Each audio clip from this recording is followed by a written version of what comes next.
Om Swastiastu. Om Awigenam Astu Namo Sidam. Om Sidirastu Tat Astu Nama Swaha. Selamat pagi semuanya. Perkenalkan, nama saya Lopariani dari Prodi Ilmu Komunikasi, jurusan Dharma Duta, kelas 3D. Nah, pada hari ini saya ingin memaparkan materi mengenai Kurma Purana. Pada pembahasan kali ini, yang pertama saya akan menjelaskan sinopsis atau cerita dari Kurma Awatara.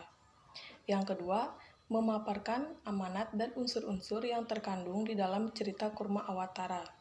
Nah, dan yang ketiga, dalam cerita Kurma Awatara ini, hal apa saja yang dapat diadopsi dari cerita Kurma Awatara dalam menumbuhkan serada dan bakti. Nah, sebelum itu, saya akan menjelaskan sedikit mengenai pengertian dari Kurma Purana. Kurma Purana adalah Mahapurana ke-15 dari ke-18 kitab Purana. Kurma Purana ini merupakan cerita dari Dasa Awatara, yakni Kurma Awatara, yang merupakan awatara kedua yang dimana dalam ceritanya Dewa Wisnu mengubah wujudnya menjadi seekor kura-kura raksasa. Kurma adalah awatara atau penjelmaan kedua dari Dewa Wisnu yang berwujud sebagai kura-kura raksasa. Awatara ini muncul pada zaman Satya Yuga. Menurut kitab Adiparwa, kura-kura tersebut bernama Akupa. Menurut berbagai kitab Purana, Wisnu mengambil wujud seekor kura-kura yakni kurma dan menopang bumi di lautan susu yang bernama Kesira Arnawa. Dikisahkan pada zaman Satya Yuga, seorang guru Durwasa memberikan kalung bunga kepada Dewa Indra. Dewa Indra memberikan kalung bunga tersebut kepada Airavata yang kemudian diinjak olehnya. Lantas hal tersebut membuat guru Durvasa murka dan mengutuk alam surga. Para dewa lantas meminta bantuan Dewa Wisnu mengenai kejadian tersebut.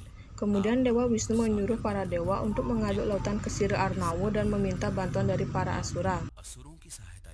Naga Basuki dipergunakan sebagai tali. Para dewa dan para asura mengikat gunung tersebut dengan naga Basuki dan memutar gunung tersebut. Para dewa dan asura mulai memutar gunung Mandaragiri. Para dewa memegang ekornya, sedangkan para asura memegang kepalanya. Kurma menopang dasar gunung tersebut dengan tempurungnya agar tidak tenggelam. Saat lautan diaduk, racun mematikan yang disebut hala-hala menyebar. Racun tersebut dapat membunuh segala makhluk hidup.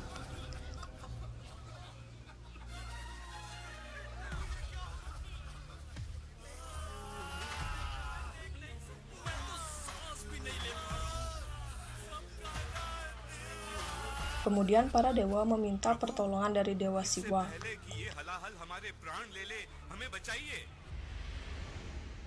भयभीत ना हो, भगवान शिव से प्रार्थना कीजिए। केवल वो ही ये विष पीकर आपकी सहायता कर सकते हैं।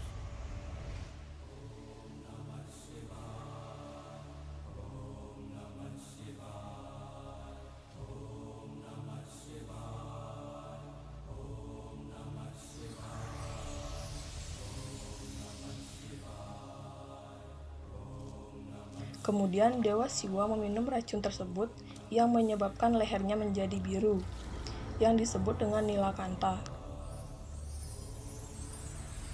Kemudian muncul Dewi Laksmi, yakni Dewi Keberuntungan dan Kemakmuran. Setelah itu muncul berbagai macam dewa dan dewi, binatang, dan harta karun.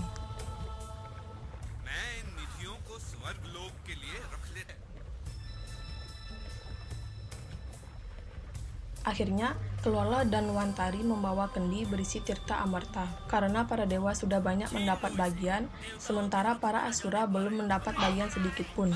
Melihat tirta amarta berada di tangan para asura, Dewa Wisnu memikirkan siasat, bagaimana cara untuk merebutnya kembali. Akhirnya, Dewa Wisnu mengubah wujudnya menjadi seorang wanita yang sangat cantik bernama Mohini. Wanita cantik tersebut menghampiri para asura. Mereka sangat senang dan terpikat dengan kecantikan wanita jelmaan Wisnu. Karena tidak sadar terhadap tipu daya, mereka menyerahkan tirta amarta kepada Mohini.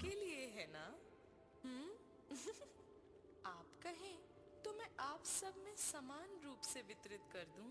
आप सबको अमृत पान कराकर मुझे बड़ी अरे मूर्खों, ये सुंदरी कोई और नहीं, विष्णु का मोहिनी रूप है। तुम्हारे साथ छल हुआ है। ऐसी धूर्तता, इतना बड़ा कपट, आक्रमण, सर्वनाश कर दो इन दुष्ट देवताओं का।